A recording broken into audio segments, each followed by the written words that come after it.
menyerang Presiden Prabowo, mengapa berlembut dengan Malaysia, ya. Ada yang kata ganyang Malaysia, ya. Saya tengok siang tadi satu video kononnya nak deklarasi perang ke atas Malaysia, ya. Saya nak bagi tahu, ya, kepada pihak-pihak di Jakarta yang rajin buat video-video provokasi ini, ya.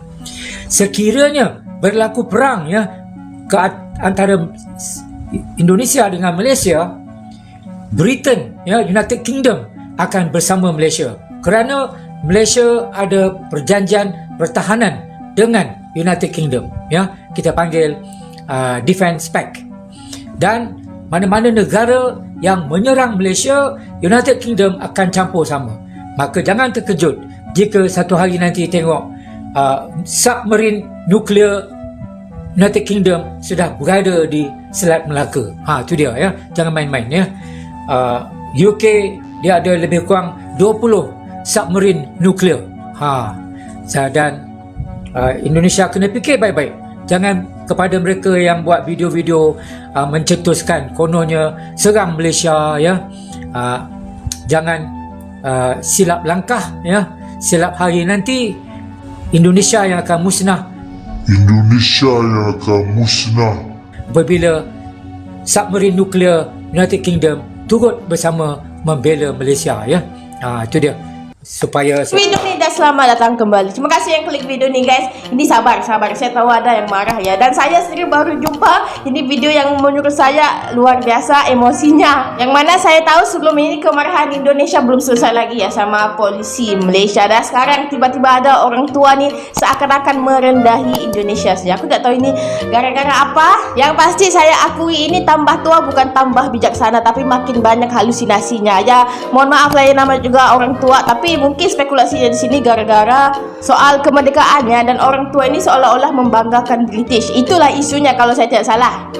Tapi silapnya kata-kata Pak Cik ni ataupun Atuk, dia terlalu sombong. Itu yang bikin marah sebenarnya, dan saya sendiri tidak suka, ya. Dari to the point ini, Atuk Malaysia terlampau pede remehkan Indo. Ujungnya malu telak setelah disekolahkan. Ini hakikatnya walaupun kita orang tua, ya, tidak selalunya benar, ya. Assalamualaikum warahmatullahi wabarakatuh. Bertemu kembali dengan saya, ya. Oke, jadi di kesempatan kali ini saya mau mereaksi, mau memberikan komentar saya lah, tanggapan saya seputar video yang dikeluarkan oleh Pak Aceh ini. Jadi sebenarnya saya berencana mau buat video ini, ya. Mau buat video bagaimana cara tekong-tekong itu dalam menyelundupkan warga negara Indonesia yang hendak pulang ke Indonesia melewat jalur belakang tentunya. Saya mau buat video itu sebenarnya sih. Tapi entah kenapa pada saat saya scroll TikTok, saya melihat video Pak Aceh ini. Jadi saya ingin memberikan pendapat saya, komentar saya seputar video yang dilontarkan oleh Pak Aceh ini. Dan memberikan sedikit pendapat saya lah, masukan saya, ya. Jadi kalau menurut saya, apa yang dikatakan Pak Aceh ini sebenarnya dia secara nggak langsung dia merendahkan negaranya sendiri, ya. Apalagi Pak Aceh ini seorang, kalau saya lihat di TikToknya itu dia itu seorang peguam, ya. Peguam itu pengacara. Jadi seharusnya dia bisa berpikiran lebih dewasa lah. Apalagi dia orang tua kan, seharusnya dia itu bukan malah memprovokasi, tapi dia lebih bijaksana lah jawaban-jawabannya itu, ataupun dia memberikan pendapatnya itu, membuat video itu lebih bijaksana. Jadi kalau saya lihat Pak Aceh ini dia sepertinya terprovokasi oleh netizen Indonesia.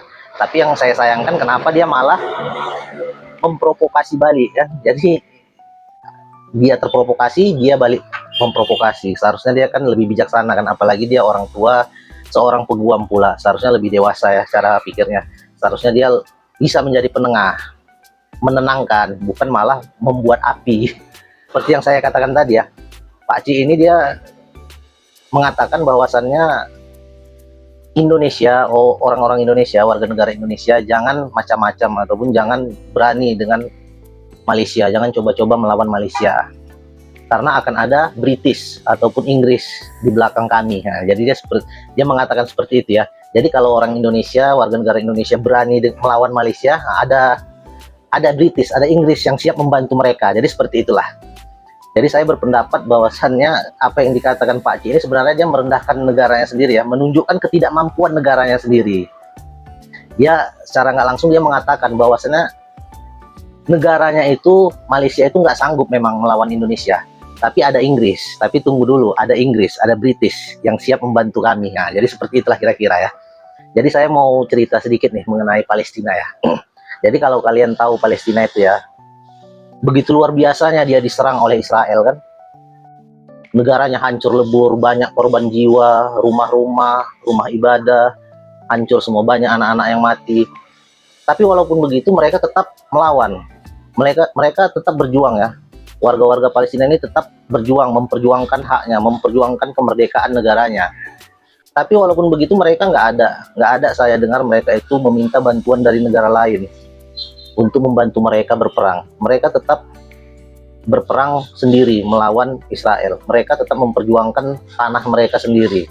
Walaupun mungkin mereka sadar ya, kekuatan mereka itu dengan kekuatan Israel itu tidak berimbang.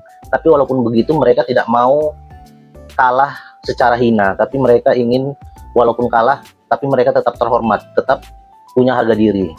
Nah, itu yang membuat saya salut ya dengan Palestina. Mereka tetap berjuang dengan gigihnya.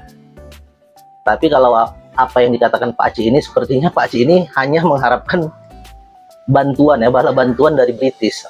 Nah, jadi itu sih.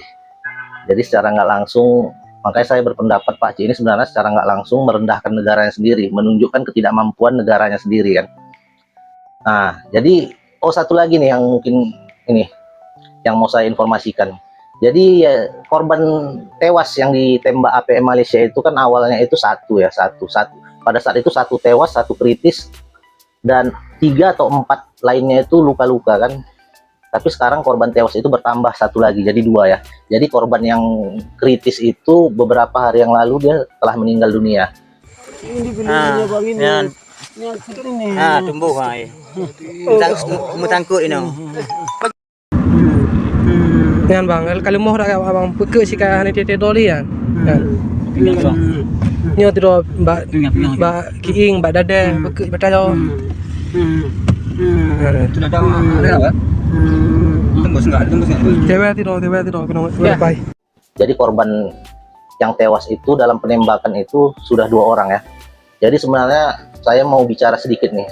Saya sangat menyesali apa yang dilakukan oleh APM Malaysia. Jadi mereka itu tanpa memikirkan HAM, tanpa memikirkan kemanusiaan, mereka membunuh ini kan. Walaupun warga negara Indonesia itu bersalah, tapi kan ada nilai-nilai kemanusiaan di situ kan. Jadi warga Malaysia pun banyak yang mencuri ikan di perairan Indonesia, tapi nggak ada yang sampai ditembak mati. Tidak ada yang sampai ditembak mati.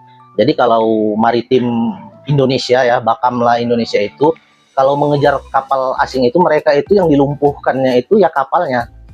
Jadi maritim Indonesia, TNI Angkatan Laut Indonesia itu yang mereka lumpuhkan itu kapal nelayan asing tersebut. Ya mungkin kapalnya ditembak sehingga kapalnya tidak bisa berjalan lagi, seandainya pun bisa berjalan tapi tidak bisa berjalan jauh kan. Nah, jadi kalau naik speedboat misalnya, nelayan asing ini mesin botnya ditembak. Jadi intinya kalau TNI AL kita, maritim kita, Bakamla kita ya, Bakamla Indonesia ini, itu kalau ada kapal asing itu yang dilumpuhkan itu ya kapalnya. Jadi bukan orangnya, tapi sebaliknya APM Malaysia ya. Jadi APM Malaysia ini dia bukan melumpuhkan kapal ataupun boot dari warga negara Indonesia ini, tapi mereka itu melumpuhkan orangnya sehingga tewaslah 2 orang kan. Jadi terbunuhlah 2 orang. Sehingga 2 orang meninggal dunia. Jadi itu yang saya sesalkan sih. Kenapa mereka yang selalu mengatakan Indonesia serumpun, Indonesia dengan Malaysia serumpun, tapi itulah yang mereka lakukan kan. Apalagi yang tewas ini katanya 1 orang Riau ya. Riau itu dia tanah Melayu juga ya, Riau ya. Riau itu tanah Melayu. Dan yang satunya lagi warga Aceh kan. Kita tahu sendiri kan bagaimana dulunya Aceh itu begitu gigihnya dalam membela Melaka ya pada saat itu, pada saat penjajahan Portugis. Bagaimana Raja Aceh pada saat itu menurunkan bala bantuan untuk membantu Raja Melaka pada saat itu. Tapi inilah yang didapatkan, air susu dibalas dengan air tuba. Jadi itu sih yang sangat saya sesalkan. Saya pernah bertemu dengan Tekong ya. Jadi Tekong ini dia pernah bercerita sama saya. Dia cerita dia bawa speedboat kan. Dia bawa speedboat dan membawa warga negara Indonesia yang hendak pulang lewat jalur belakang. Jadi dia bercerita di situ. Jadi pada saat itu dulu ya, ini dulu dia cerita, kapalnya itu ketahuan nih, speedboatnya itu ketahuan oleh pihak maritim Malaysia. Nah, kemudian terjadilah kejar-kejaran. Pada saat itu maritim Malaysia ini dia menggunakan tembak laser, senapang laser lah, senjata laser. Nah, jadi maritim Malaysia ini menembak mesin bootnya. Nah, jadi dia maritim Malaysia ini melumpuhkan mesin boot si Tekong tadi ini dengan laser, dengan senjata laser. Nah, jadi sehingga kenalah mesin bootnya ini dan rusaklah mesin bootnya, sehingga speedboat tersebut nggak mampu lagi ataupun nggak bisa lagi untuk berjalan. Nah, di situ pada saat itu bagus, kalau menurut saya itu bagus, karena maritim Malaysia itu yang dilumpuhkannya itu ya bootnya kan. Nah, dia tembak mesin bootnya dengan laser, bootnya tidak bisa berjalan, kemudian ditangkaplah dia. Jadi dia cerita itu dia kena masa hukuman sekitar 7 tahun kalau saya tidak salah, 7 tahun atau 6 tahun gitulah. Di situ dia pakai peguam ya, pakai pengacara. Jadi dia juga bercerita di situ. Jadi kalau tekong-tekong ini, baik itu tekong darat ataupun tekong laut, itu hukumannya sekarang udah berat. Jadi undang-undang Malaysia itu sudah begitu ketatnya, sudah begitu begitu kerasnya terhadap tekong-tekong ini, baik itu tekong darat ataupun tekong laut. Jadi itu untuk hukuman mereka itu bisa 15 sampai 20 tahun. Kalaupun mereka pakai pengacara, peguam ya, lawyer, itu setidak-tidaknya mereka itu dikenai hukuman 6 sampai 7 tahun. Nah, itu kalau pakai lawyer. Karena undang-undang Malaysia ini untuk tekong-tekong darat maupun tekong laut ini, mereka itu dikenakan undang-undang mengancam keselamatan negara. Karena membawa masuk orang asing kan, membawa masuk ataupun mengeluarkan orang asing dari negaranya, dari negara Malaysia. Jadi undang-undang mereka itu sekarang udah keras. Makanya hukumannya sudah jauh lebih lama ya. Bisa 15 sampai 20 tahun. Kalaupun pakai lawyer seperti yang saya katakan tadi, 6 ataupun 7 tahun. Nah, 6 atau 7 tahun itu kalau di penjara itu, waduh, kalian bayangkan saja lah, 1 bulan di penjara itu sudah rasanya itu sudah seperti 1 tahun. Bagaimana kalau 6 atau 7 tahun? Nah, itu pakai lawyer. Kalau nggak pakai lawyer bisa 15 sampai 20 tahun. Belum lagi kena sebat. Nah, jadi berhati-hatilah. Nanti mungkin di video berikutnya saya akan bercerita lagi ya mengenai tekong ini ya. Lebih banyak ya. Jadi jangan lupa di subscribe channel saya ini. Jadi banyak ilmu-ilmu yang bermanfaat ya. Banyak pengalaman-pengalaman yang awalnya mungkin kalian nggak tahu jadi tahu. Oke, mungkin itu aja sedikit informasi dari saya. Semoga bermanfaat ya. Akhirul kalam, wabillahi taufiq wal hidayah. Wassalamualaikum warahmatullahi wabarakatuh.